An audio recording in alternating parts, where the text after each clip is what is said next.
वजीर के तैयारे को आग लग गई, मुसाफिर महफूज। जमहूरिया कॉन्गो के वजीर और वफ्द मौत के मुंह से बच गए। तैयारा रनवे से उतरकर आग पकड़ गया। अफ्रीकी मुल्क जमहूरिया कॉन्गो के कानकुनी के वजीर लुइस वातोम काबाम्बा और उनके हमराह मौजूद वफ्द एक बड़े हादसे से बाल बाल बच गए। उनका तैयारा लैंडिंग के दौरान रनवे से फिसलकर आग की लपेट में आ गया।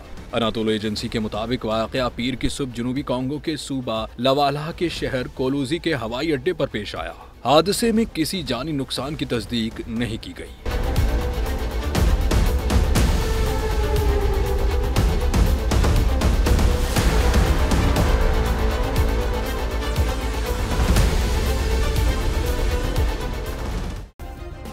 सब्सक्राइब करें और बेल दबाएं ताकि कोई खबर रह न जाए।